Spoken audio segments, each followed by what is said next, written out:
અમદાવાદની ઉત્તરાયણ હંમેશા વિશ્વના લોકો માટે બહુ જ એક અલગ બાબત છે. તો હું તો અમદાવાદની છું, એટલે સંક્રાંતમાં અમે તો સવારના 7 વાગ્યાના પતંગ ચગાવવા ચડી ગયા છે ને આખો દિવસ આ જ કરવાના છીએ. અચ્છા ઉર્વશીબેન, ખાસ તો જે પ્રકારે ઉત્તરાયણ જે બાળપણની યાદ બી તમને અપાવતી હશે, તો બાળપણની એવી કેવી ક્ષણો જે યાદ આવે છે જ્યારે ઉત્તરાયણ આવે છે?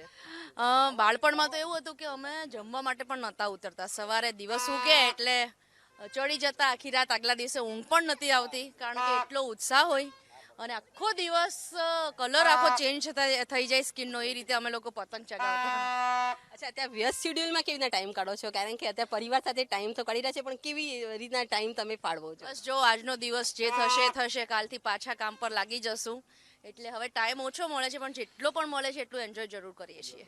ખાસ કહી શકાય કે ઉત્તરાયણ લોકસંગીત અને આપણી સંસ્કૃતિ માટે મહત્વનો ગણવામાં આવે છે, તો લોકકલા અને લોકસંગીત માટે ઉત્તરાયણનો તહેવાર તમે શું માનો છો, કેટલો મહત્વનો છે? મને એવું લાગે છે કે દરેક તહેવાર પાછળ કંઈક ને કંઈક આપણી સંસ્કૃતિ જોડાયેલી છે, કંઈ ને કંઈ કારણો છે. આજે દાન પુણ્યનો મહિમા છે, સાયન્સ પણ જોડાયેલું છે. જેમ કે અત્યારે ઠંડીની વાતાવરણમાં તમે તલની ચીક્કી ખાઓ, ગોળમાં બનાવેલી બધી વસ્તુ ખાઓ, તો એ હેલ્થ માટે ખૂબ સારું છે.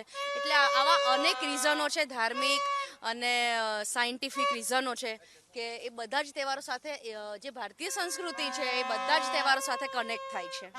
ખાસ તો ઉત્તરાયણને લઈને ગીત જે તમારું પ્રિય હોય, જે તમે ગાતા હોય, એ અમારા દર્શકો માટે. ગુજરાતની ઉત્તરાયણ બહુ જ અલગ અને વિશ્વ પ્રખ્યાત છે, તો હું ગુજરાત અને ગુજરાતીઓ માટે લખેલું આ એક ગીત છે, જે મારા સ્વરે સાંઈરામભાઈ દવે લખ્યું હતું અને મેં કમ્પોઝ કરવાની કોશિશ કરી છે અને લોકો એનો ખૂબ પ્રેમ આપ્યો છે, એ સંભળાવવા માંગીશ.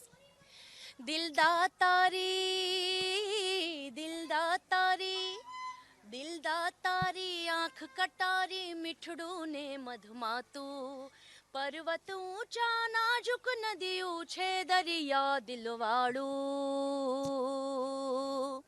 ગુજરાત અમારું, ગુજરાત અમારું, ગુજરાત અમારું, અમને વહાલું અમારું ગુજરાત, સૌથી ન્યારું અમારું ગુજરાત.